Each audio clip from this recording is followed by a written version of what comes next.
Indonesia telah pun dikalahkan oleh Vietnam dengan jaringan 0-1 dalam saingan Grup B dekat Piala AFF semalam. Apa cerita ni King Indo? Okey, tapi kalau tengok skuad diorang memang muda, memang ramai key player tak ada. Lepas tu Vietnam pula diorang ni of course lah bersemangat, bermotivasi untuk kalahkan Indonesia. Kenapa aku cakap macam tu? Sebab sepanjang 2 tahun ni setiap kali Indonesia lawan dengan Vietnam ni memang kalah. Okey, memang geng-geng Nguyen ni memang geram dengan Indonesia ni dan akhirnya mereka memperoleh kemenangan pertama. So ini kedudukan Grup B sekarang. Indonesia masih lagi berada di tangga kedua, dan kalau ini stay sampai habis, Indonesia bakal berjumpa dengan Thailand dekat semifinal. Bagi aku Thailand adalah favourite lah. Okay? Diorang memang suka menang AFF ni, jadi agak bahaya untuk Indonesia jumpa dengan Thailand. Semalam aku check akaun social media Timnas Indonesia sebab diorang ni memang selalu update, okay, bagi diorang punya statistik dan sebagainya. Tapi untuk game semalam, lepas half time dah tak ada dah update. Even full time punya skor pun diorang tak tunjuk. Okey, tapi aku tunjuk statistik untuk game malam tadi. Alright, ini perbezaan antara Indonesia dan juga Vietnam. Korang boleh nampak dekat sini, memang Vietnam menguasai perlawanan. Okey, boleh kata teruk lah game Indonesia semalam. Alright, so itu saja. Korang berikan pendapat korang dekat bawah. Dan aku tahu ramai orang-orang Indonesia yang tak tengok sangat pun game semalam. Mereka lebih fikirkan apa yang terjadi pada tarikh 15 Disember untuk Malaysia. Okey, so jangan risau, aku akan beritahu korang apa yang sebenarnya yang terjadi untuk tarikh 15 Disember. Sebelum tu, korang yang belum lagi follow akaun ni, tekan butang follow. Indonesia main rasa anak TK tapi sok mau lolos Piala Dunia. Itulah kata-kata yang keluar dari media Vietnam selepas negaranya berhasil kalahkan Timnas Indonesia dengan skor tipis 1-0. Media Vietnam itu menganggap jika Timnas Indonesia sangat mustahil bisa lolos ke Piala Dunia. Tak sampai di situ, media Vietnam mengatakan jika Timnas Indonesia cuma bisa bermain seperti anak TK yang hanya bisa menumpuk pemain di lini pertahanan tapi tak tahu caranya menyerang. Bagaimana menurut kalian? Ternyata di luar ekspektasi gua. Di bayangan gua, kita akan kalah besar, boy. Karena ya menurut gua Vietnam tuh salah satu negara yang kuat di Asia Tenggara. Ternyata di luar dari kita yang mainnya lumayan oke ya, kalau dibandingin lawan lengkoas sama Myanmar kemarin, ternyata ya Vietnam segitu doang, coy. Ternyata segitu doang. Mari kita bahas, boy. Pertama dari line up-nya. 3 back sejajar, Ferrari, Kadek Arel dan juga Donitri kembali tampil oke menurut gue. Kenapa gue bilang oke? Karena Vietnam itu kurang gitu. Jadi kalau dibandingin laga pertama lawan Myanmar, lebih bagus pas lawan Myanmar kemarin menurut gue. Honorable mention ya buat Cahya Supriyadi, salah satu pemain yang sangat layak dijadikan man of the match menurut gue.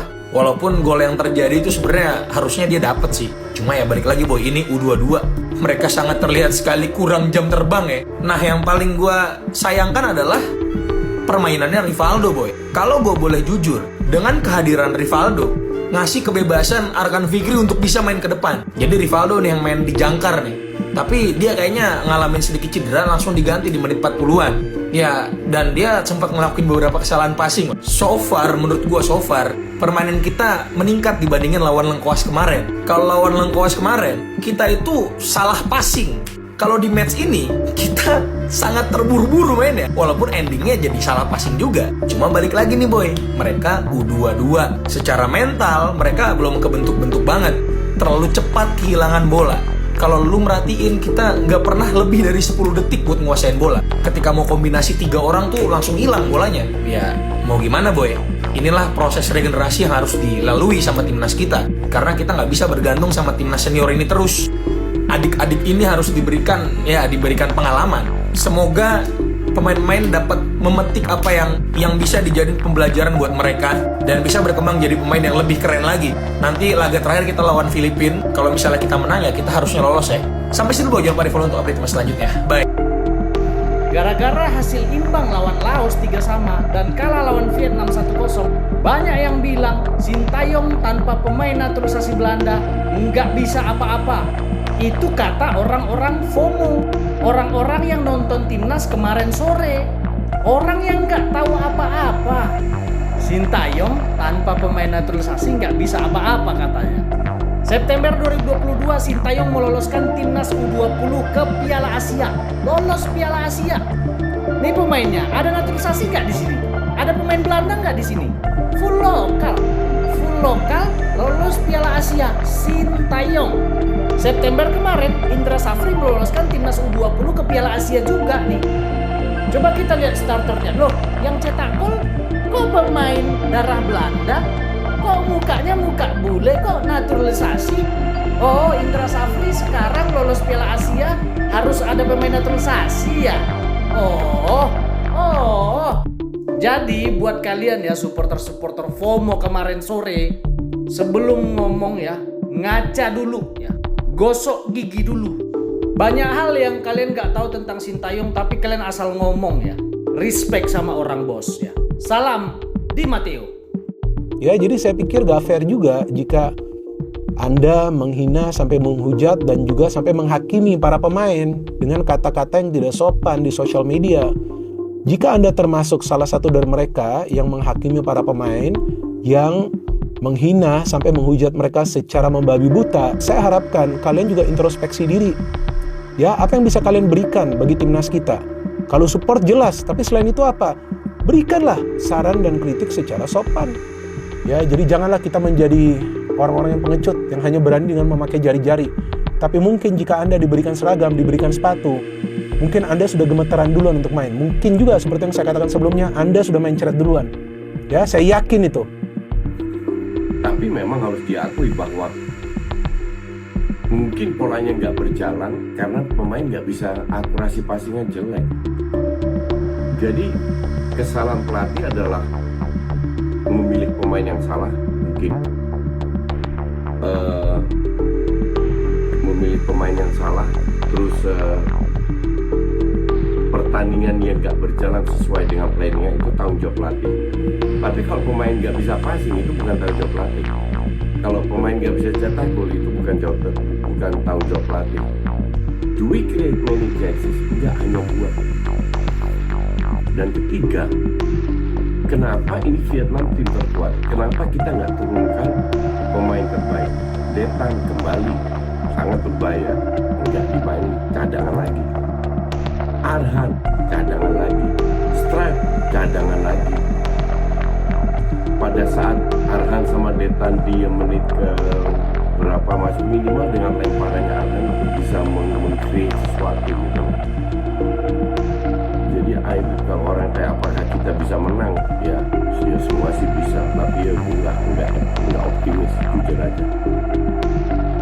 Lawan Thailand, kalau kita lolos lawan Thailand 50-50, karena Thailand pun turunkan pemain muda. Cuman kalau pemain kayak gini ya susah, terlalu banyak pemain yang dari dasarnya aja kita bisa serang. Di samping teknikalnya juga nggak jelas, teknik dasar itu mereka nggak bisa menguasai. Lawan Laos minimal masih ada 2, 3, 4 kombinasi pemain nggak bisa. Apakah Vietnam bagus? Kagak juga. Mereka di babak pertama itu crossing.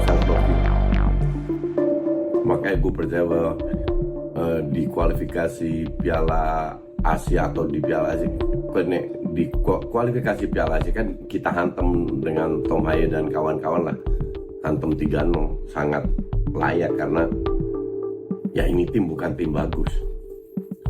Cuman gue nggak tahu nextnya lawan Filipina kita harus menang, apa yang harus kita lakukan lagi, I really don't know mau pasang siapa. Tapi yang gue expect, yang gue sebenarnya agak kecewa, sangat kecewa, kenapa lu nggak turunin tim terbaik lawan Vietnam? Arhan dari awal, Detan dari awal, si Stripe dari awal.